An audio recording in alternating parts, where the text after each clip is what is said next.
Hello, and thank you for joining me today. I am Frank Blaylock, your host. I want to share with you today a story of my life.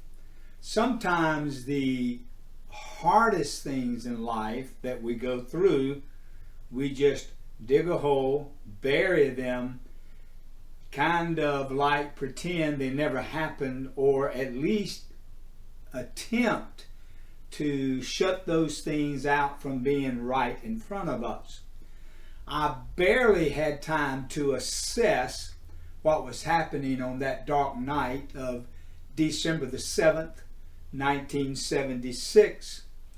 From the passenger side of my dad's Chevrolet pickup truck, I saw the headlights of an oncoming vehicle cross into our lane.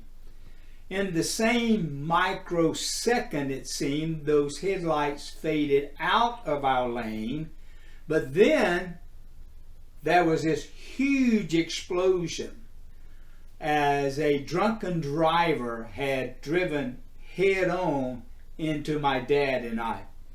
I had come from Raleigh, North Carolina, and had come to spend the day with my father, working on the farm, doing some chores around the farm.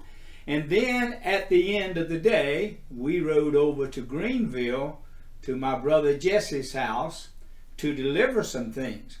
And then we were returning home. It was very odd for my dad to drive, because he would always ask whichever son was with him. He would say, "Frank, you drive." If Jesse was with him, he would get on the passenger side and say, "Jesse, you drive." So it was odd that on this night he never asked me to do that. On 3 occasions, I almost involuntarily asked, did he want me to drive? But then I refrained, and I did not ask him if he wanted me to drive. But the memory of that night is forever etched in my memory. After the huge explosion of metal crashing into metal, everything went black and was very, very quiet on that dark road between Greenville, almost back home, to Farmville, North Carolina. I don't know how long it was before I regained consciousness, but I do remember frantically trying to get a window roll down of the vehicle so I could call out, and I did, for anybody that could hear me to get some help because of this terrible accident. I looked into the floorboard of the truck and I saw my dad's body slumped into the floorboard of the truck. But I had been taught in school, if there's an accident, don't move the person, because you may create a greater injury that could cost the person his life. So I didn't touch my father, even though I saw him slumped into the floorboard of the truck. Things were happening in my mind as I came to consciousness so fast that I put my hand to my face, because my face was cut and lacerated because I had been propelled into the windshield, had crushed the dashboard of the truck with my chest, and I have my hands to my face, and I'm really just praying out of, I guess, who I was inside. And as I felt the glass, not knowing the extent of my injuries, I said, "Lord, don't let there be any brain damage, because if there is, I cannot preach the gospel of Jesus Christ." The wait seemed eternal that night as I waited for the ambulance drivers or rescue people to get there. Finally, I saw those lights approaching. You'll never know the joy of seeing law enforcement or seeing rescue help any more than when they're coming to help you in your moment of crisis.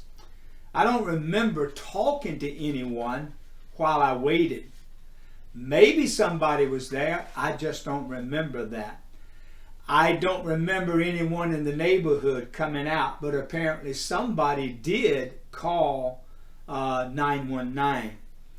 Maybe, as I said, I didn't remember talking to one, but I do remember talking to the patrolman who was asking me about what had happened as they were loading my father onto a stretcher to put him into the rescue truck. I joined him there, and as they transported him there, the technicians continued to try to resuscitate him, and it seemed like forever to take that trip from where we were back to Pitt Memorial Hospital in Greenville, North Carolina. I remember as I sat there in the back of that vehicle watching them work on my father, I said, "Father, I want you to spare his life, but if not, I release him to you." I guess there was something in my spirit that already knew the technicians were going through the procedures more for my sake, I guess, than for my father. And of course, I will be forever grateful to those technicians who did that, maybe in large part out of their concern for my emotional state at the time of the accident. In the emergency room, the doctor came in, and I remember so clearly because he put his hand on my pulse, and I asked him, how was my dad?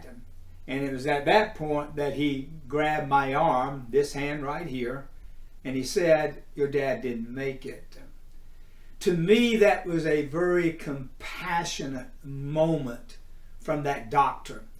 The care to watch over my reaction, but to very gently convey to me the message that my father did not make it through that accident. He said, "I'm sorry he didn't make it, and I chose to be strong.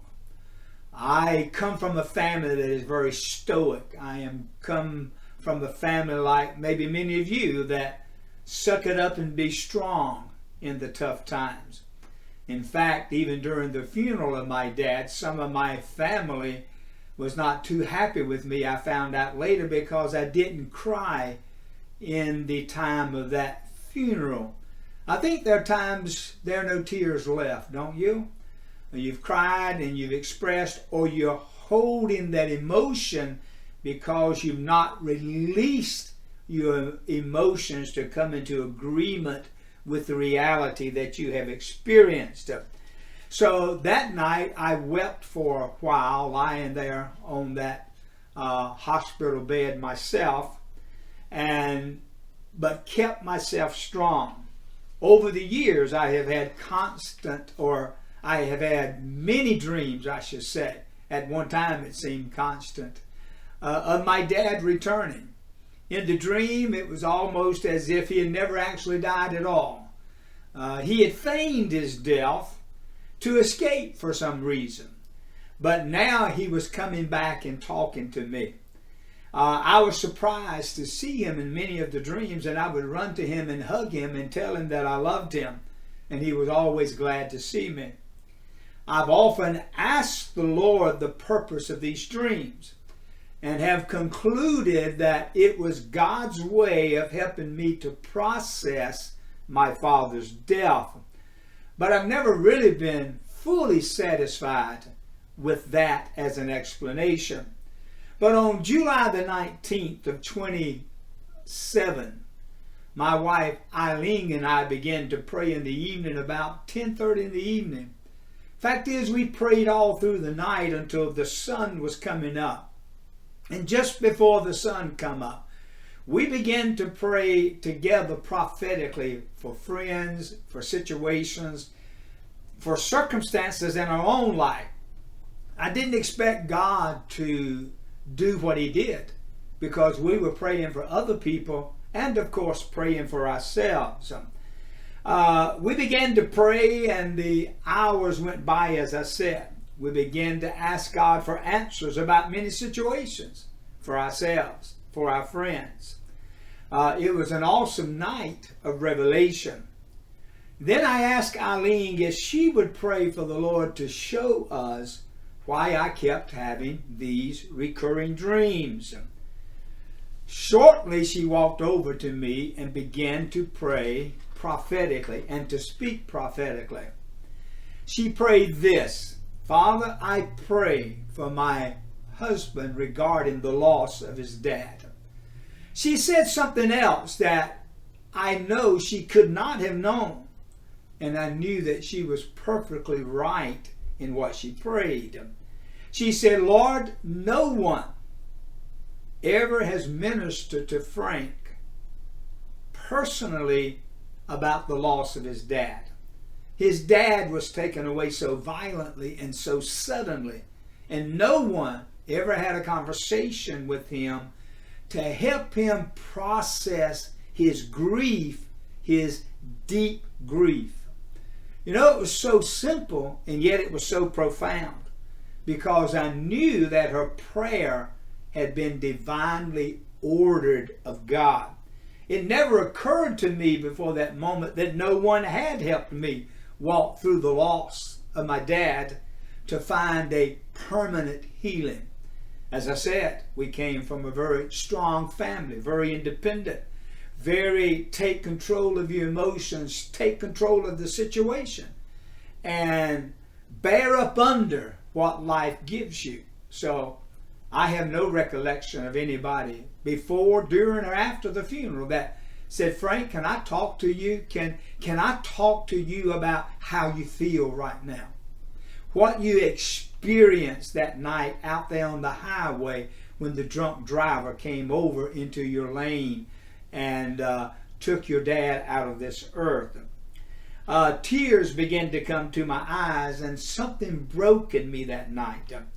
Eileen knelt on the floor beside me and wept also. She said this: Lord, I have been married to this man for 7 years, and how could I not have seen the deep hurt and the loss that he suffered from his dad when he lost his dad so suddenly and without any kind of warning? Why do I share this story? Because it's not an easy story to share. And for the most part, it's not necessary to share it. But I'm obedient to the Lord to share when He prompts me to tell the deep secrets of my own life if it can help someone else. Because there are others who have suffered horrible losses as well. And no one has ever asked them if they can minister to them and walk them through and on to a road of healing.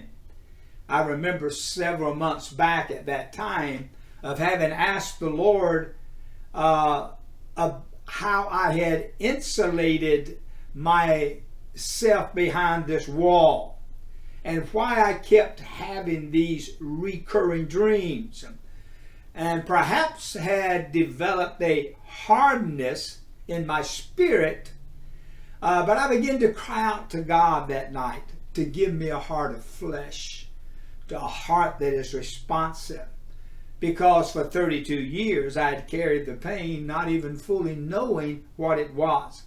I think perhaps I had developed some deep emotions of anger, and I couldn't put my finger on where the anger came from, because I've been a preacher since I was 11 years old. I've been a believer since I was 6 years old. And so I couldn't put my finger on where this anger was coming from.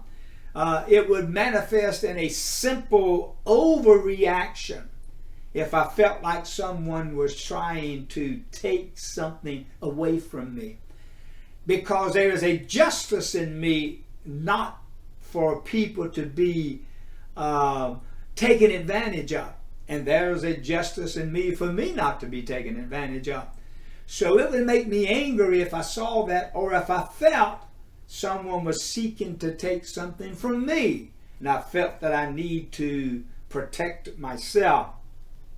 It puzzled me because I had never realized the correlation with my dad being taken away so suddenly, totally without any ability on my part to prevent it. I couldn't do anything. It happened and it was over. I can now rejoice in the total healing that I have in Christ. And the reason I share this is for this reason. If you have suffered sudden tragedy, pain, or loss, I want to ask Jesus Christ to send someone to you who come alongside of you, walk with you through the tragedy. Maybe it's very recent for you.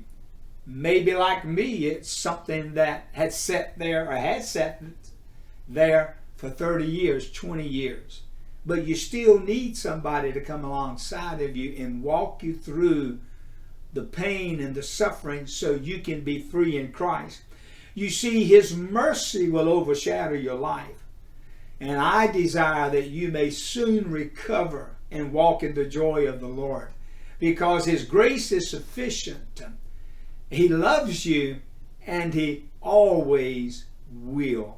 I hope that this little story of mine will encourage you if you are in a place of loss, a place of suffering, and nobody has ever come alongside of you, to know without a doubt Christ will come alongside of you.